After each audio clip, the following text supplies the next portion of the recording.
tuh nggak pernah sih ninggalin sholat. Cuma nggak tahu kenapa hati gue tuh kayak ngerasa kosong aja gitu. Kalian pernah nggak sih kayak ngerasa sholat tuh cuman rutinitas doang, kayak cuma formalitas doang aja gitu, bukti kita taat sama Allah, tapi nggak pernah tahu makna sholat dan arti sholat tuh kayak gimana? Sering tahu, gue sering banget ngerasa kayak gitu. Kayak rasanya tuh capek aja. Udah gitu tuh iman tuh rasanya naik turun terus, kayak mau ibadah.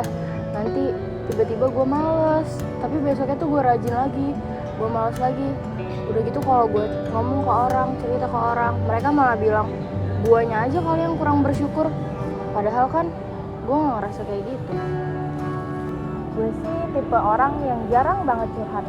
Kadang gue suka nanya ke diri sendiri, Tuhan tuh beneran ada gak sih? Kalau misalnya ada, beneran ngebantu gue atau enggak sih nyelesain masalah?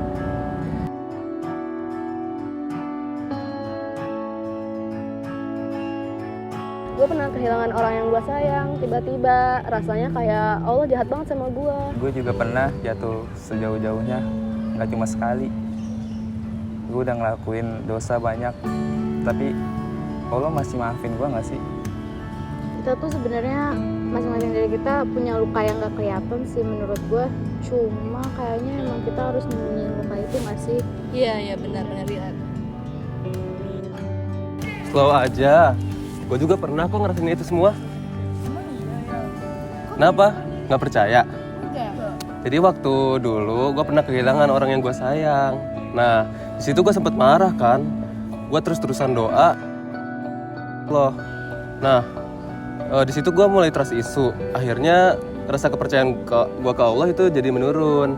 Nah, di situ gue mulai berhenti doa. Tapi seiring berjalannya waktu, gue ngerti itu bukan karena Allah nggak peduli, tapi karena Allah ingin melatih kita untuk lebih bersabar dan percaya akan takdir Dia. Iya sih, benar-benar. Tapi kenapa Allah ambil yang kita sayang? Ya mungkin kalau mereka tetap di sini, kita nggak akan pernah ingat untuk kembali kepada Allah. Kita bakalan lupa jalan pulang kita. Oh gitu, berarti Allah tuh pengen kita tetap percaya apapun yang emang Dia takdirkan ya? Iya. Jadi kesedihan itu cara Allah untuk membuat kita lebih dekat kepadanya. Tapi tekanan itu kan berat ya. Kadang tuh cuma pengen lepas sebentar aja, tapi udah dihakimi duluan, langsung dihakimi gitu aja. Ya emang Rasul kayak gimana? Rasul juga dicaci, dihina, disakiti.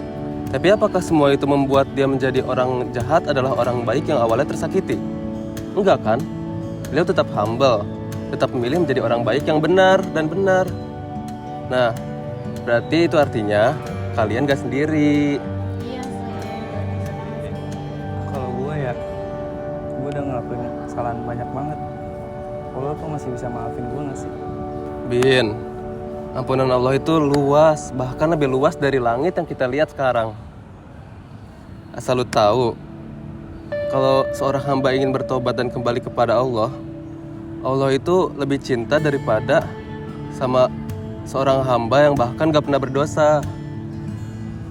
Jadi jangan pernah ragu sama ampunan Allah ya. Ternyata kita tuh cuma butuh untuk didengar ya, bukan untuk dihakimi. Dan keberanian untuk nanya, walaupun kita tahu jawabannya nyakitin. Betul. Tanya aja, Allah gak pernah marah kok sama yang nyari jalan kebenaran. Justru Allah malah seneng sama yang cari petunjuk darinya.